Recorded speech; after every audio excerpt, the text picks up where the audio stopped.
Sim, sim, sim, senhoras e senhores, está começando mais um Papo Gourmet e hoje nós temos um convidado especial. O nome dele é André Siqueira, ele é chefe de cozinha, já viajou o Brasil inteiro mostrando novas tecnologias para restaurantes de diversos segmentos. Vamos começar agora um bate-papo bacana, eu acho que vai dar conversa para vários episódios, hein? Vamos aí! Para dar conta. André, você trabalha com um segmento de alimentação desde muito novinho. Bastante. Quanto tempo? Comecei com 9, sem pretensão nenhuma, né? Comecei numa indústria de doce de fruta, compota. Uhum. E eu tinha a desafiadora tarefa de tirar a semente de goiaba. É uma espécie de trabalho de bicho da goiaba. Eram 20 caixas por dia de goiaba e aquilo parecia que o mundo ia acabar, né?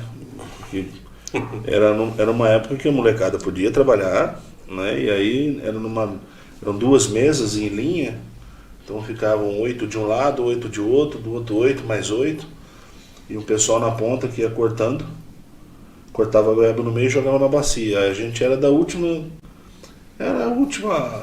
último recurso da doceria, sabe? Então, quem lavava a goiaba e cortava as pontas era a elite. Aí sim. tinha uma galera mais preparada que cortava no meio e o resto que era a base da pirâmide, que era a gente que tirava a semente com uma colher. Mas era de um cuidado tão grande que se você tirasse a semente e machucasse a polpa da goiaba, onde não ficasse a marquinha, sabe que era... Tomava um pescotapa. A dona da doceria, a dona Noêmia, hoje já falecida, na época, todos os dias a senhora estava no meio da operação. Ela, os filhos, os netos, todos trabalhavam todos os dias. Uhum. Ela passava olhando durante 4 horas a gente tirava semente. Durante 4 horas ela fiscalizava tambor por tambor onde era jogado. Engraçado. Não parava, velho. Então, assim, era talvez um controle de desperdício. Sim, mas também acho que pelo capricho, né, da produção. Porque aquela semente que a gente tirava era direcionada e também era produzido, não havia descarte. Da casca da goiaba se fazia o doce mesmo, o famoso cascão. A goiaba da cascão. E da semente se tirava a geleia. Então a geleia ela ia para cozimento, afinava, né, depois peneirava, tirava a semente e fazia geleia, que também vende muito. Então assim, tirou daqui, caiu ali, não vai perder, mas acho que era o cuidado da pessoa que estava lá trabalhando. O controle de qualidade era dela, ela que garantia que o rolê ia... Total. Quando você mudava a fruta, ela não mudava, ela continuava lá com alguma exigência de qualidade. Exato. Tinha alguma coisa para reclamar, que não podia ser nada fora dos padrões que eles tinham implantado. Porque eles, quando começaram a fazer também no fundo de casa um tacho, um fogareiro e vender de quilo em quilo. Hoje toneladas, né? Não sei te falar quanto eles produzem hoje, eu sei que hoje, 34 anos depois, se tornou quase que um ponto turístico de uma cidadezinha de Engenheiro Schmidt que fica do lado de São José do Rio Preto. Sim. Então pessoas vão de todas as partes lá. Onde eu trabalhava era essa Noêmia e na praça da cidade tem uma outra, chamada Doceria Schmidt, leva o nome da cidade. Uhum. Então assim, todo mundo passou por essas docerias ali, humanamente falar que o povo de Schmidt não passou, todo mundo trabalhou.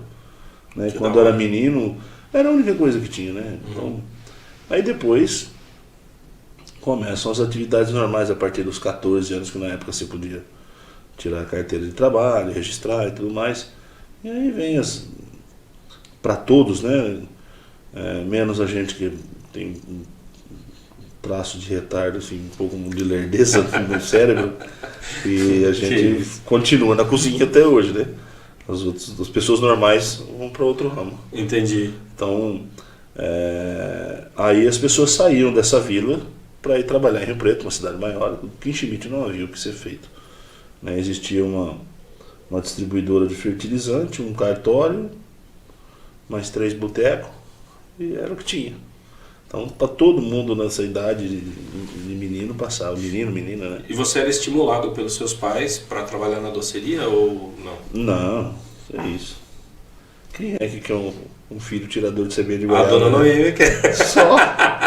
Que inclusive até os filhos dela estão lá. Mas já não tiravam mais semente de goiaba. Já passaram para lavar a goiaba. Que era Alta cúpula. Assim, era a evolução da profissão, Sim. sabe? Assim, quando você era realmente promovido, então você era capacitado a lavar a goiaba depois. Aí era mais pra elite. Aí você já não ia era com roupinha limpa e tal, que você ia trabalhar na parte de lavagem de goiaba. Mas saía cheirando goiaba Do meu jeito. do mesmo jeito. Então, pra gente que ia pro colégio, criança, cada vez que mudava a temporada de fruta, o pessoal na escola sabia, né?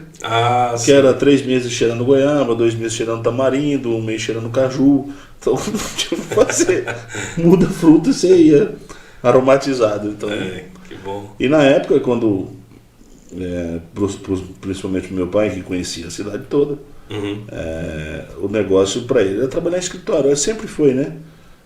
Antigamente, pra gente existia o curso de datilografia, hoje informática, né? Antigamente era. Então todas as crianças chegavam na idade, ia fazer datilografia, procurar um melhor emprego. Eu acho que era meio comum que os pais exigiam assim que você tentasse ir para um banco, né? Estudar, se tentar encaminhar para uma faculdade de direito, alguma coisa, uma engenharia, e por aí, né? Sim. Com 14 eu saí da doceria por desejo do meu pai, que o emprego já estava arrumado. Eu saí da doceria e fui para o cartório, trabalhar no cartório como... Daí aí já era um trampo assim que o seu pai tinha dado uma força para você dar um início aí nesse trabalho. Põe força nisso. É? Bastante força. Ele arrumou um emprego, ele me comunicou que eu ia e eu fui. Não tive assim não houve essa conversa, olha, esse cara, esse negócio de lavar goiaba não é legal, vou arrumar para você um trabalho mais legal. O pai, já pensou e tal, né? Meu pai é um sertanejo mesmo, caboclo. Pra você ter uma ideia, meu pai não tem carteira de trabalho, nunca trabalhou com ninguém, ele só trabalha com bicho. Da hora. Mexe com plantação, com gado, é isso daí. Então, ele diz que não Muita tem gente para não dessa, trabalhar né? com gente. Né? Ele não se dá bem. As pessoas não estão muito preparadas para esse tipo de gente mais caipira, né? Fala o que quer. Até hoje ele tem 72. A única coisa que mudou foi a idade. Que do resto continua. O jeitão é o mesmo. É mesma coisa. Acho que deu uma pioradinha, né? Uma evoluída, como todo mundo. E ele conversou na época com o tabelião, onde nessas vilas todo mundo tem amizade com todo mundo, normal. E me colocou lá, me avisou no dia seguinte que nós íamos para uma cidadezinha. É um distrito, né, de São José do Rio Preto chamado Vila Toninho, onde tinha delegacia. Fazer o RG, tirar a carteira de trabalho e levar a documentação e começar a trabalhar. E eu fui para lá. Vou dizer que era ruim, não era, mentira, era bacana, a gente conhece novos processos, pessoas, mas não tinha nada a ver comigo. Nessa época você tinha quantos anos? 14 anos. 14 anos. Completados 14 anos. Já tinha 5 de goiaba. Vamos falar 4 anos aí, porque assim, às vezes acabava uma temporada, ficava fora, voltava. A grande temporada era de 3 meses. Aí acabava esses 3 meses, todo mundo saía, ficava eu e mais um. Porque a gente se dedicava muito, gostava muito daquilo. Então eu com 12 anos de idade operava caldeira. Então, aqueles tachos de doce de leite que de cobre. Exatamente, mas era um tacho de 80 centímetros, né? É uma porta. Era grande. Até me lembro uma passagem que quando a gente dava o ponto no doce, você tinha que tombar esse tacho, deixar ele escorrer todo e não podia raspar. Porque a dona Noêmia não aceitava. A raspa do doce ela era mais grossa, né? Então o doce ele saia liso, impecável, assim, É que aquela partinha que fica queimadinha embaixo, no fundo. Isso, né? Na verdade não queima, porque cada vez que você lança um tacho no fogo, a gente fica 3 horas e meia mexendo o tacho sem parar em um movimento circular, para frente, para trás, circular, com uma colher gigante de pau, né? Um remo. Praticamente, que na cabeça de um é um traumatismo certeiro, né? Certeiro. Até a sombra acho que causa traumatismo. Então era durante 3 horas e meia, sem parar. Então não colava, não grudava. Porém, a alta temperatura e o leite vai dando cremosidade, é lógico que ele vai ficar uma borra mais grossa. Diferente do que quando você escorre, e escorre só o doce, o puro. Igual quando você faz chocolate quente em casa, não fica uma borra. Exatamente. Então aquela borra não poderia ser usada. Então parte dela, das laterais, ela raspava e servia no café da tarde, num pão com doce e tal. Que da hora, Só que 40% do que estava embaixo ia por uma pia gigante, era uma pia construída em alvenaria, e aí você jogava os tachos lá, água, e depois ia lavar. E pra gente recém-chegado, quando você imagina uma criança e um tacho de doce de leite, não funciona. E eu pedi uma vez, eu posso, o filho dela, né, Orestinho, falou, eu posso raspar isso aqui, tem problema? Lamber o pote. Ele falou, pode, pega. A primeira mãozada deu o que fazer para eu limpar a sobrancelha. Porque eu juntava assim, ó. E, nossa. Resumindo, né, 40 anos depois, só como um pouquinho de doce de banana. Só e porque o doce de banana era feito numa outra caldeira que não dava para raspar. Não tinha, porque aquela era raspada total. Uma caldeira, na época, a primeira caldeira que eles tinham no sistema tipo banho-maria, sabe? Aquecimento a óleo nas laterais, então assim, ela não queimava, não tinha nenhum risco e eu não precisava mexer. Modernex. Naquela época eu achava, parecia um helicóptero, né? Pra criança. É o forno combinado da época. Total, era. Então assim, esses doces de fruta, goiaba, banana, por conta da fervura, eles são perigosos de você fazer. Hoje em dia a dona de casa não quer fazer porque ele na fervura ele explode, voa, machuca, queima a mão, queima, pode causar queimaduras gravíssimas, né? Dependendo onde pega no rosto. E aí como é que você se protege de um tacho? Não tem essa, né? Você tem que ficar lá mexendo. Então essa caldeira ela veio porque esse doce era preparado e tampado, então não machucava ninguém. Então não tinha como raspar o fundo. Então o doce de banana eu consigo comer até hoje. Os outros não tem mais. Não dá. Era muito, né? Era todo dia. Imagina se você passar a mãozinha em 10 centímetros. Ele faz um monte assim na sua mão que é o suficiente para você, 200 gramas. Que é o que você comeria de doce, de goiaba numa semana, talvez. Mas a gente passava a mão lá 6 vezes no dia. Todo dia. Então chega uma hora que você não consegue mais, o cheiro te incomoda. Empapuça. Sorveteria, quem vai trabalhar com sorvete vai passar por isso, confeitaria vai passar por isso, panificação em todos. Cara, eu tenho uma teoria que depende, tá? Eu sou do tipo de pessoa que vicia, eu não sou do tipo de pessoa que enjoa. Porra, velho, na sua idade eu fui trabalhar num lugar para ajudar uma pessoa aqui a fazer ovo de Páscoa. Não, beleza, cara. O primeiro dia eu comi acho que 1 quilo de chocolate, o segundo dia eu comi 800 gramas, no terceiro dia estabilizei. Mas eu tinha, sei lá, 10 anos, 12 anos. Mas estabilizou, mas não vem mantendo esses 600 gramas até hoje. Não, agora eu diminui para 300 diário. É ótimo. Semana passada. O chocolate demora mais para enjoar, mas também enjoa, né? Enjoa. Ele não tem jeito. Só que esses produtos doces, assim como o chocolate, menos. Mas a panificação, sorveteria principalmente, o cheiro das essências, né, das pré-misturas. Muito forte. Então quando você sente o cheiro de um sorvete batendo, né, a química que é usada nesse tipo de produto, tanto faz para o sabor A, B, C, D, você enjoa de um todo. Agora o chocolate é bem menos.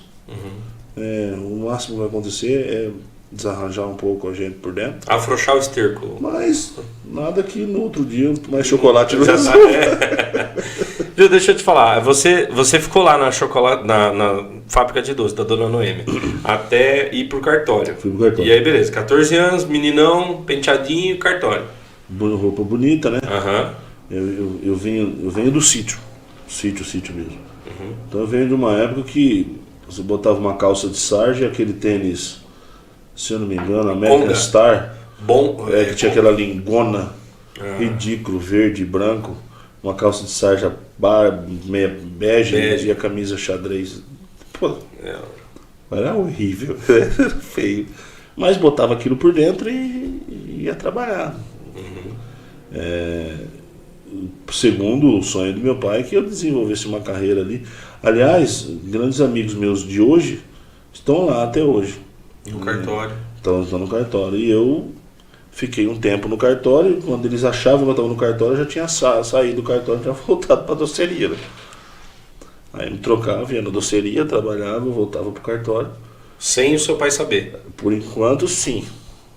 Durante um tempo bem curto, sim. Aí um dia... O cheirão da goiaba perseguindo, mas... mas eu já não estava mais na goiaba, eu já era profissional.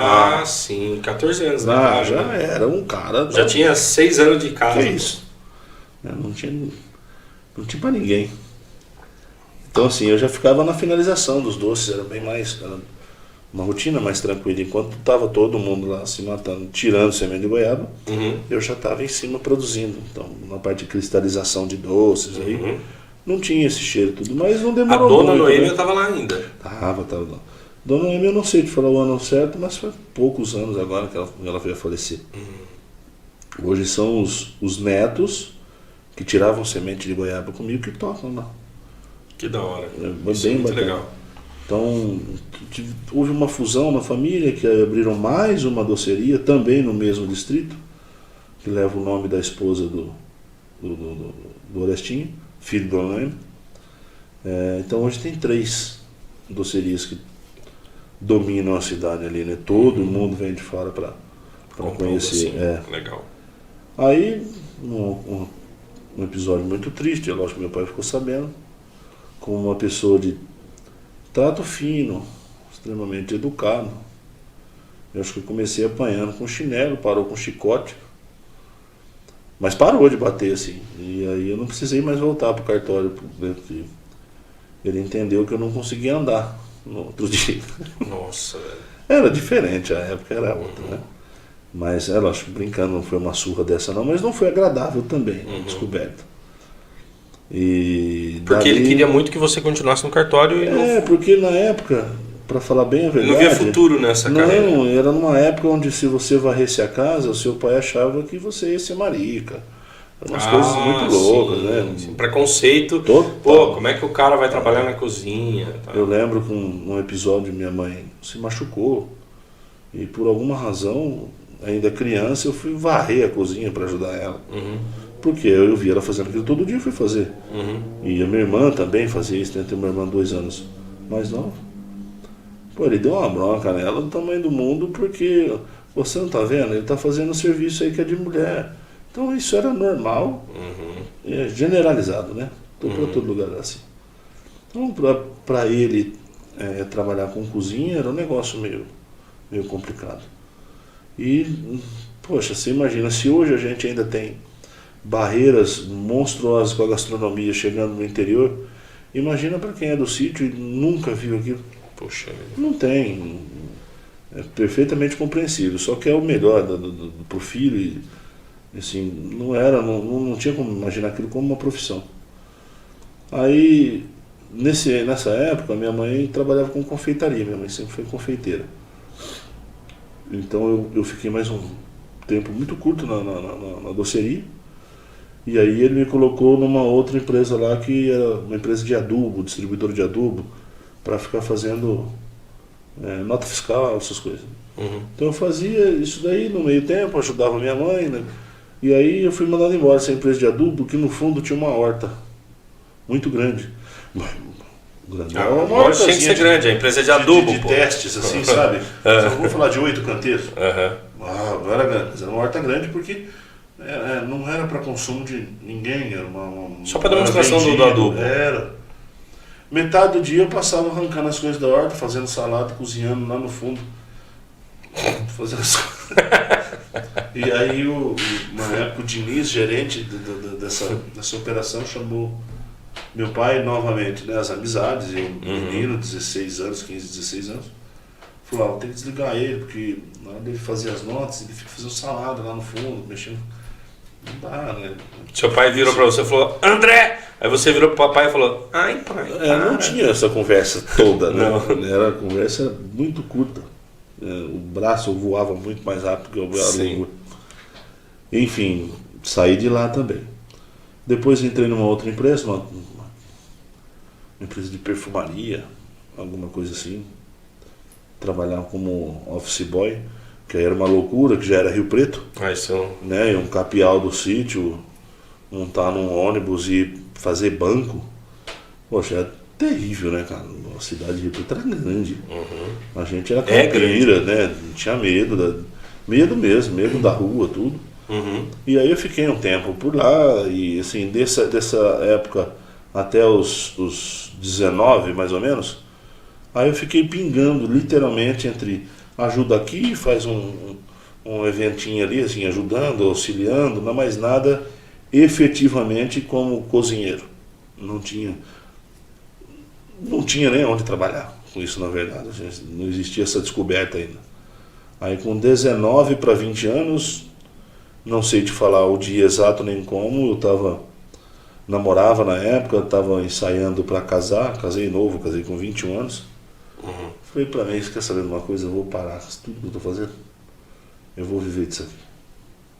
Não sei como, mas eu vou viver de fazer comida.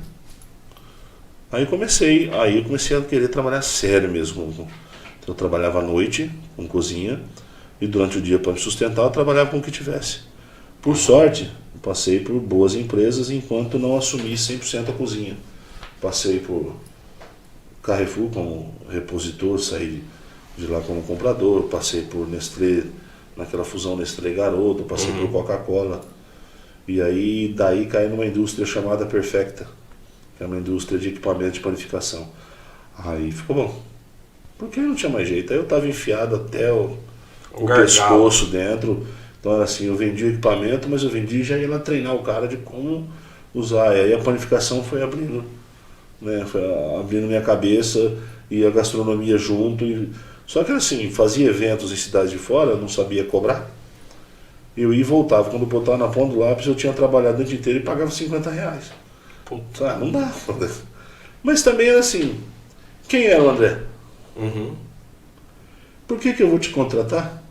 Se eu não sei nem quem é você e tem um monte de cara aqui na minha cidade que já faz esse trampo com excelência e tal, cobra mais caro, mas é garantido. Eu cobrava barato e eu pagava para trabalhar. Ter esse know-how. E assim foi. Só que eu dei muita sorte, né? Primeiro, quando eu escolhi fazer isso, já era uma paixão que eu tenho, então eu não sabia que existia dessa forma. E aí acho que Deus foi abençoando, eu fui passando pelos lugares certos, na hora exata, e as portas foram se abrindo. Com 23 anos, eu já vivia só da gastronomia. Com 23 anos eu estava envolvido com grandes indústrias, fazendo projetos de layout de restaurante, só que não tinha a menor noção de como se fazia aquilo. Então eu pegava uma folha de sulfite, cortava em quadradinhos, em retângulos, em bolinhas e pintava. Numa outra folha de sulfite eu fazia o desenho como se fosse o cômodo e ia posicionando. Legal, cara. Isso aí é sofisticado. Você aprendeu isso sozinho? Na verdade. Você desenvolveu isso sozinho ou tinha alguém? Não tinha ninguém. Isso é super sofisticado. Na época, me resolvia o problema, porque assim, você entra numa cozinha, ela é toda desconfigurada.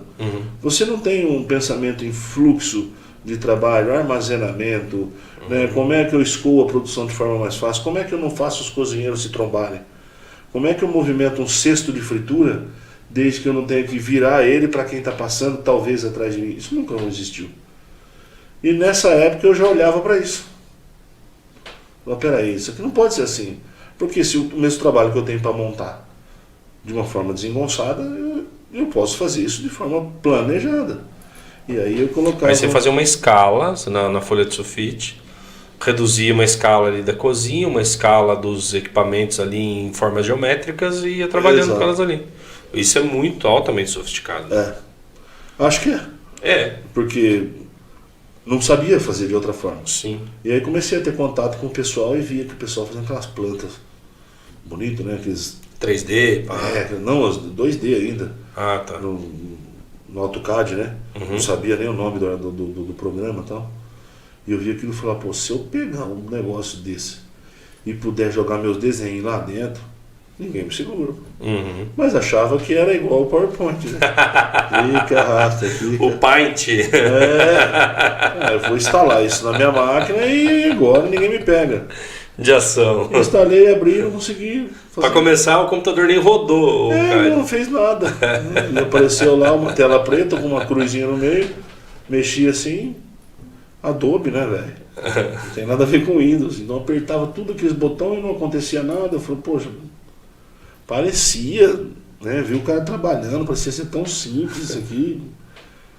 Mas beleza, já que eu não sabia, aí eu fui atrás de um conhecido meu, em comum da minha irmã, o Luluca, que era engenheiro da prefeitura de Cedral. Falei, cara, eu preciso entender a mecânica desse rolê aqui. Como é que funciona isso? Eu falei, sábado eu vou lá na sua casa, eu dou uma... Aí ele foi lá, fez uns risquinhos, fez uma casinha de 4 contos. Eu fui vendo ele clicando nos botãozinhos, clicava, entra, puxava, entendia a lógica do programa. Nós ficamos 4 horas juntos, ele falou, vamos ver amanhã. Eu falei, não, tá, pra mim, tá beleza. Um mês depois, para ser muito exagerado, eu fazia projeto para Elv. Já fazia projetos grandes já. Peguei cozinhas de 8, 10 mil refeições, já projetava no AutoCAD. E aí, é lógico que o dia a dia, né, ele vai te trazendo prática. Eu comecei a fazer planta de ponto, comecei a fazer elétrica, hidráulica, fazia toda a alvenaria. Então, peraí, se eu estou fazendo isso, eu sei cozinhar e estou desenhando, eu posso começar a prestar serviço para você, que vai começar a construir um restaurante. Por que você vai fazer da forma errada? Eu faço isso para você. E como é que você me paga? Me paga na economia. Então, assim, vê quanto que é os que você vai gastar de equipamento, orça e dá na minha mão. E aí o que eu fizer de diferença, você me paga. Só que a diferença às vezes estava muito alta. E aí o cara pagava um pouquinho, mas também estava excelente. Algumas empresas me pagavam por o que chamavam de RT. Reserva técnica. Reserva técnica, eu ia lá, por exemplo, Frank baixou. Eu desenhava, colocava lá quantas cadeiras, mesas, eu mostrava para o cliente, falava, essa mesa é legal, tal. Aí acionava a Catarina, que era gerente na época, ela ia e vendia, e me passava lá 2, 3%. E assim foi indo. Nesse meio tempo, aprimorando sempre, cozinhando mais e melhorando, entendendo de números, processos dentro da cozinha. E ao mesmo tempo trazendo a tecnologia para dentro dos projetos. Os clientes não sabiam como usar, lá ia eu de novo trabalhar com eles e desenvolver. Foi quando começou a chegar o forno combinado. Forno combinado, não sei a data certa que chegou no Brasil, mas acredito aí hoje com 43, próximos de uns 20 anos mais ou menos, ele já, pelo menos na minha rotina, é quando ele começou a aparecer. Por que chama forno combinado? Ele tem 3 características básicas que definem como combinado. Você tem o processo de convecção a seco, que é um forno tradicional de casa. Liga o fogo, aquece e já era. Você tem o processo de cocção a vapor, cozimento. O combinado, ele une essas duas pontas. Ele consegue assar com vapor. Então ele consegue controlar, tirar, manter a umidade do alimento, tudo feito no mesmo processo. Como se fosse um princípio de uma estufa, por exemplo. Basicamente, mas aí você tem, por exemplo, uma estufa, ela não consegue, como em alguns equipamentos, outros não fazem até esse nível. Eu entro lá com um pernil, por exemplo. Eu consigo ir a 190 graus, seco, selo. Aí eu desço ele para 170, jogo 60% de vapor saturado na câmara. E faço isso durante 40 minutos, onde ele vai assar e cozinhar. Não vai secar. E depois eu desço a temperatura para 90 graus e deixo ele mais 2 horas maturando, onde ele vai desmanchar. Então assim, eu consigo tirar o extremo do produto. O que eu estou te dando é um exemplo do milhão de combinações que você tem. Esse é aquele tipo de equipamento que você pode assar um pernil e um pudim ao mesmo tempo? Não. Exatamente. Porque a troca de calor dentro da câmara, o processo de turbina que faz essa troca, ele é muito rápido, muito forte. Então não dá para ter transferência de sabor entre os alimentos. Não tem como, não dá tempo. Então você, desde que os processos sejam semelhantes, você consegue fazer. Então um pudim é banho-maria. Se eu vou fazer um cozimento, por exemplo, de legume, não consigo, porque é vapor intenso. Ah, mas e se o banho-maria, se eu já tiver com água quente e for lá e fechar, por exemplo, a forma com papel alumínio? Pode dar certo? Pode, mas você tem que ter muita cabeça fresca ali para entender que aquela hora e meia do pudim, quando você vai cozinhar, ele desce para 90 graus, vai levar esse pudim para 2 horas. Então, assim, evita. É um processo, segue ele, faz ele 100%, tira o máximo da qualidade dele, depois faz outro. Antes, depois. A ferramenta dá para fazer, mas não é o objetivo. A pessoa fala, mas ele faz feijão? Fala, faz. Ele faz tudo. Só que, veja bem. Faz até dinheiro. É o que ele mais faz. Né? Agora, você joga um feijão lá dentro, 50 minutos, e aí eu sei que se eu pegar no dia anterior, deixar um feijão de molho ideal, né? Tirar o excesso de gases e tal, e no outro dia, quando eu boto na pressão, quando ele pegar a pressão e eu desligar, ele está pronto. Espera aí, eu vou parar meu forno para fazer um feijão, sendo que na panela de pressão, que é o ideal para ele, eu faço em 5 minutos, e vou deixar de fazer os meus assados, os meus grelhados no forno, que vai me render muito mais? Não, então é assim, é usar com inteligência. É o que ele te traz para a cozinha, inteligência nos processos, e aí precisa ter um pouquinho de inteligência do outro lado para poder montar as cargas dele. Agora, trabalhou de forma correta. Tá, você estava dizendo que você começou a trabalhar na panificação e tal, e depois você começou a trabalhar com forno combinado. Exato. Já trabalhando dentro da cozinha, já como cozinheiro. Mas na mesma empresa da panificação? Não. Na verdade, eu nunca trabalhei diretamente para a empresa A, B ou C. Eu não me lembro da última vez de ter um registro em carteira. Eu me lembro, tem a dona Norma. Não, tô brincando. Nele não não tive, porque na época não tinha carteira. No cartório eu tive, mas foi uma temporada muito curta. Depois nos outros, fertilizantes, alguns onde você fazia salada. Esses carimbaram, não teve jeito. Hoje eu não sei onde está mais minha carteira de trabalho. Eu já trabalhava com treinamentos e desenvolvimento de cardápios mais voltados para cozinhas de supermercado, rotisserie. Esse foi a minha porta de entrada, por conta dos equipamentos, né, onde fatalmente me levava a padaria, supermercados. Os supermercados estavam começando com essa brincadeira de rotisserie. Tem um franguinho assado, uma maionezinha ali, perto da padaria. Exatamente. Então como é que eu otimizo isso? Aí eu fui me enveredando por esse caminho.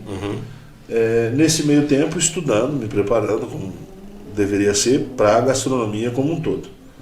Quando chegou o forno combinado, o primeiro contato por conta dos equipamentos, eu tinha basicamente a mesma formação de todo e qualquer cozinheiro.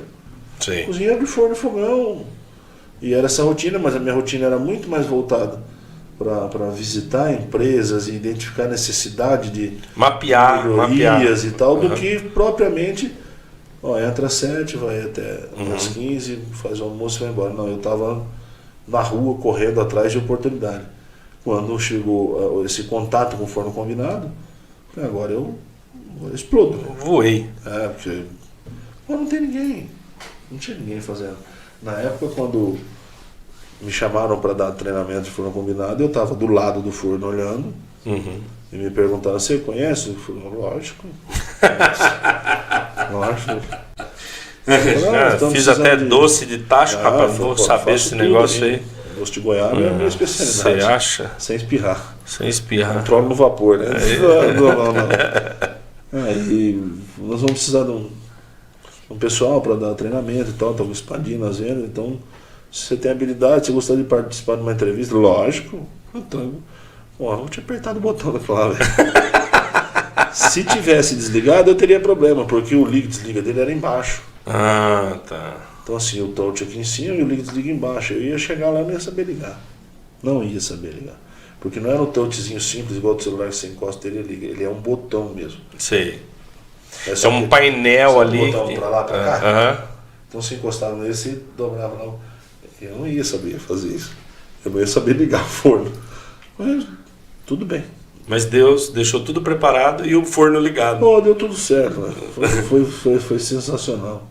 Um episódio, quando nós fomos para São Paulo para fazer o teste, tinha 2 camaradas comigo, meus amigos até hoje, o Silvano Patrício, que era um grande chefe, na época saiu até no Fantástico como o melhor sushi man do Brasil. Porra. Um monstro, um cara.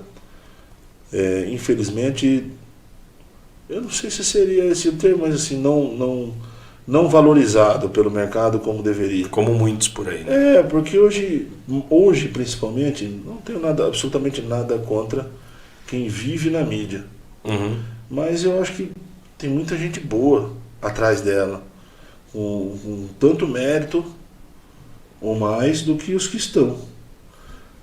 Nome? Não é isso, não é essa a questão. Assim, esse cara era um profissional que merecia muito mais do que foi dado a ele. Se ele foi buscar ou não, eu também não posso Não falar. vamos discutir esse mérito. Não era o caso. Enfim, cheguei lá, cada um tinha que preparar o seu prato. Você e o Patrício foram trabalhar juntos no forno combinado. Foi. E qual que era a ideia? Era cozinhar? A ideia era, a indústria vende para você compra o equipamento, eu vou até você, ensino você a trabalhar e vai embora. Top demais. Basicamente isso.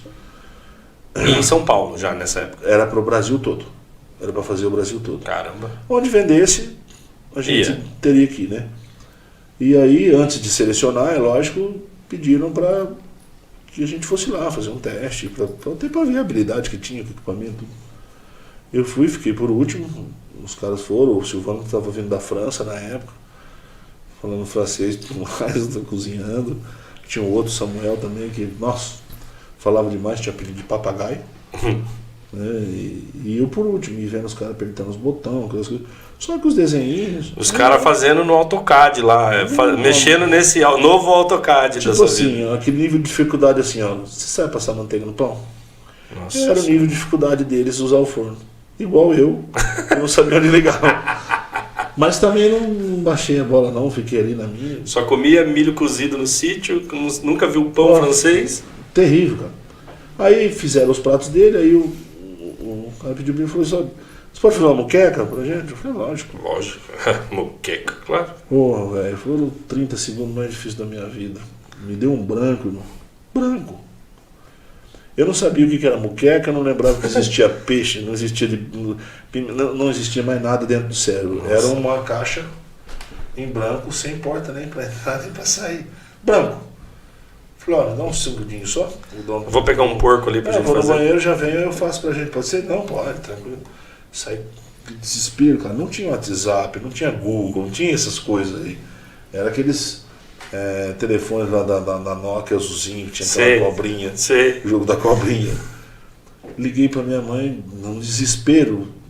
Pô, eu preciso aprender a fazer uma muqueca, tenho que fazer uma muqueca. Que muqueca, André? Muqueca? Muqueca? E aí acho que ela ficou nervosa, também não falava.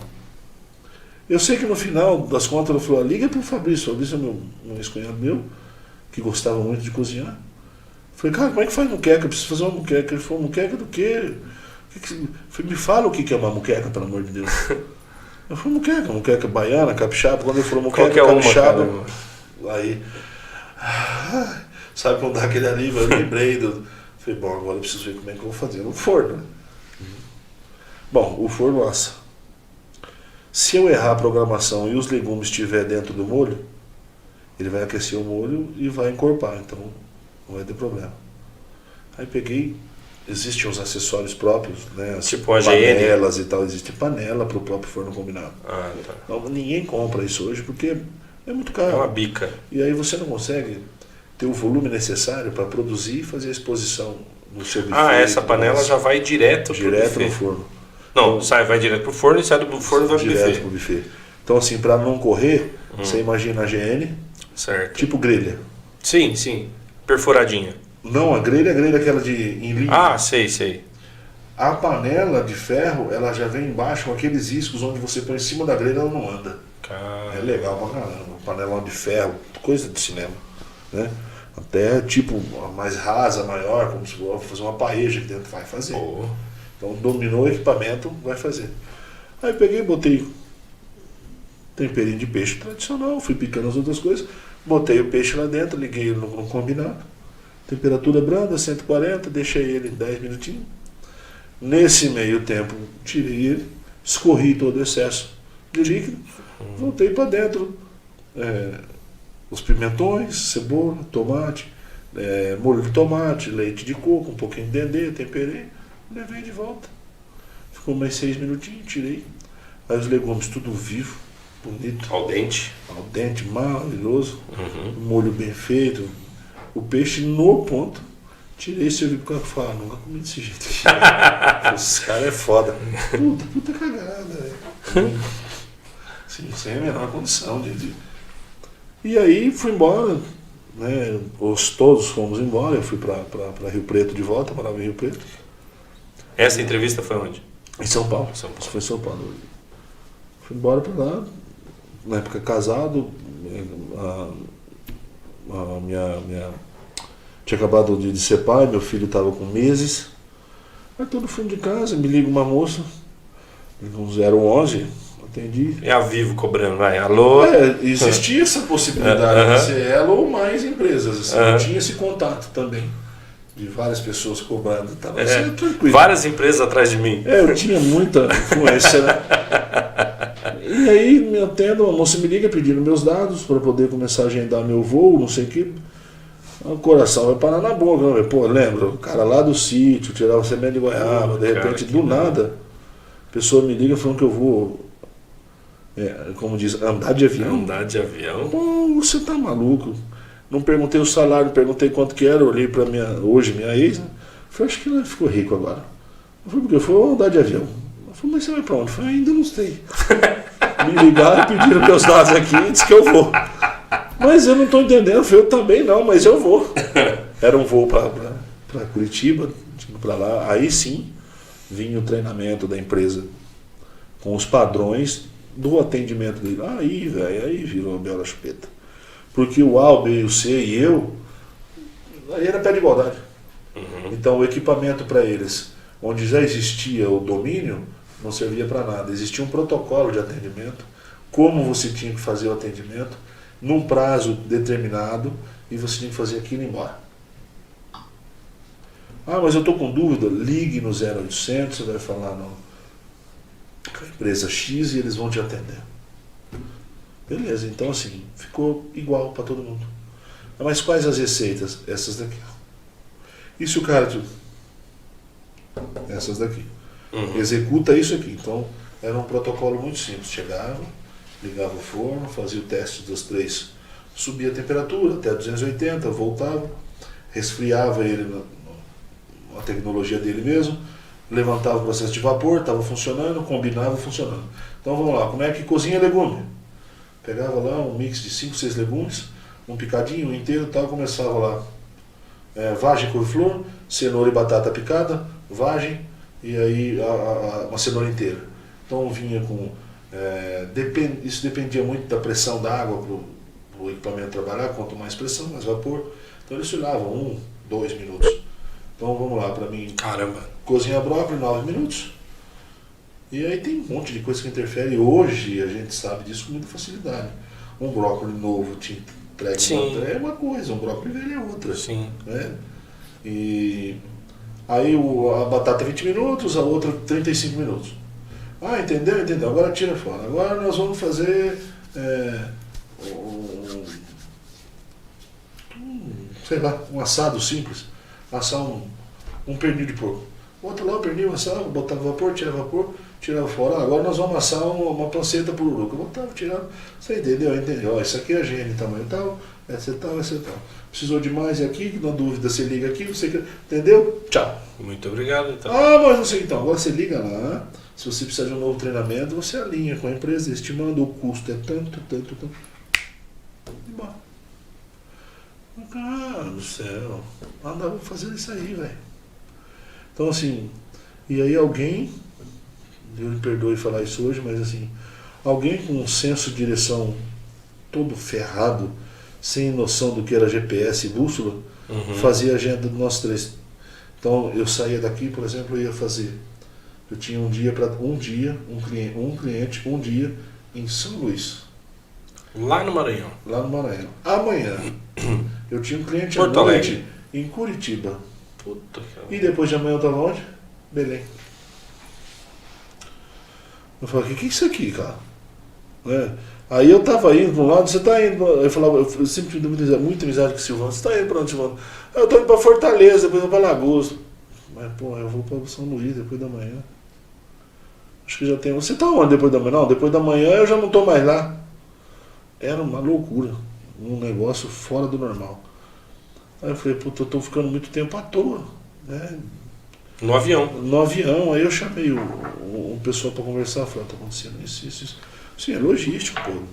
Sim. Mesmo que eu fique ocioso em determinada cidade, ainda vai sair mais barato. Mas a minha ideia já era outra.